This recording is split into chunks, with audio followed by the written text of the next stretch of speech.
to tell you how you know if you're a diehard fan or not.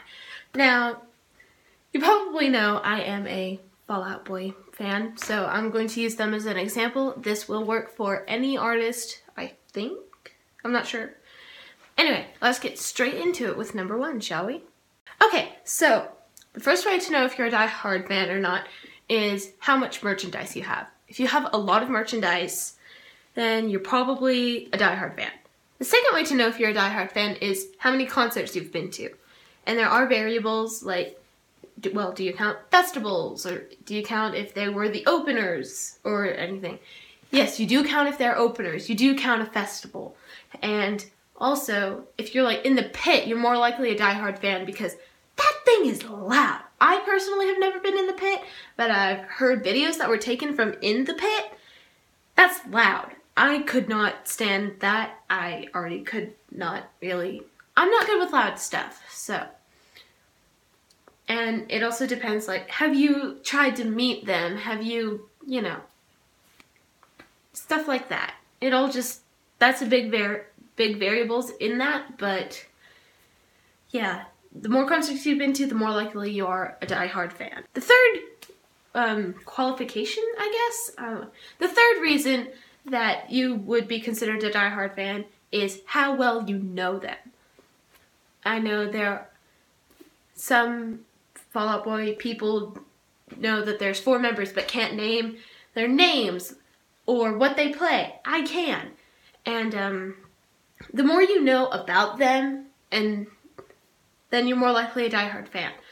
I know that I drive my mom insane with how much I go into her room and say, "Mom, I need to tell you this new Fall Out Boy fact that I learned." And I already told her that like 500 times. So, yeah, I drive my mom insane with how many times I go in there and say, "Mom, pop quiz, who's Pete Wentz?"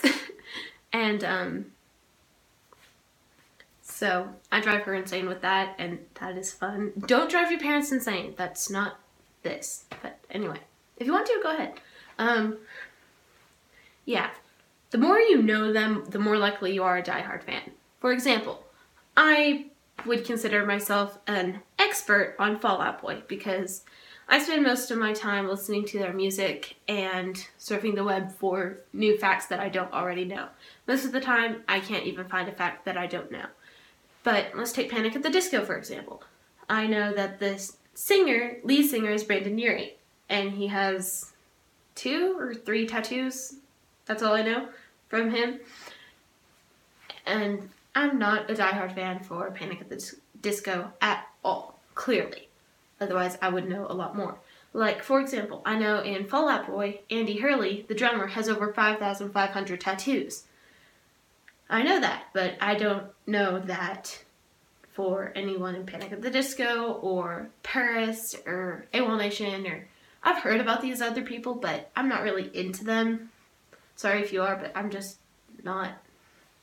Anyway, I'm trying to open my music. I'm just right now listening to only Fall Out Boy, tiny bit of Panic at the Disco. Anyway, so let's move on to the next reason. My phone's gonna fall again, isn't it? Okay, the fourth way to know if you are a diehard fan is how much music you own from them. I know on iTunes you have to pay a certain amount to get music, or you have to pay a certain amount a month to get music on Rhapsody. I know those, but I'm not really, good. I don't really know Spotify well or stuff like that. I just know a little bit of Rhapsody, mostly iTunes, because I use iTunes mostly. Anyway, if you look at my music, and there will be some pictures going up on screen now,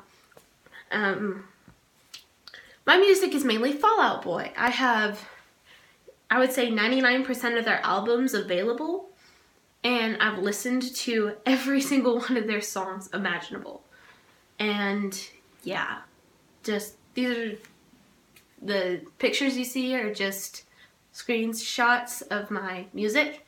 And I absolutely love their music, and whenever I'm bored, I just come into my room, put that on, and then eventually I find myself singing into the mirror.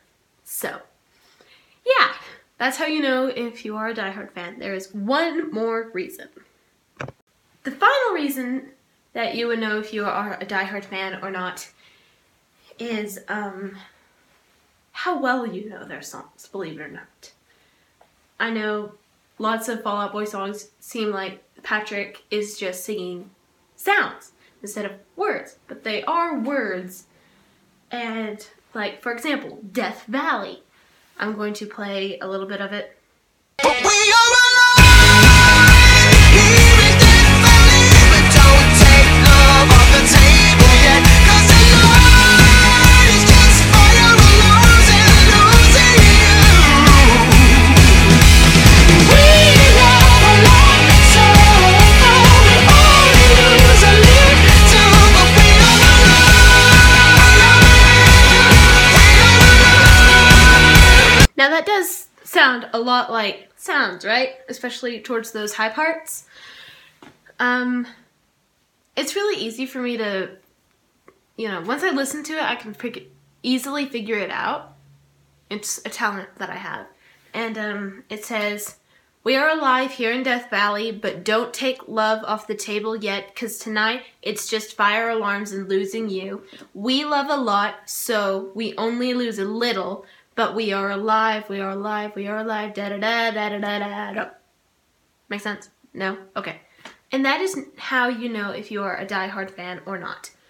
That's about all for this video. I hope you enjoyed. And let me know in the comments if you are a diehard fan, a fan, or not even a fan. If you just like music for music and not really into the artist.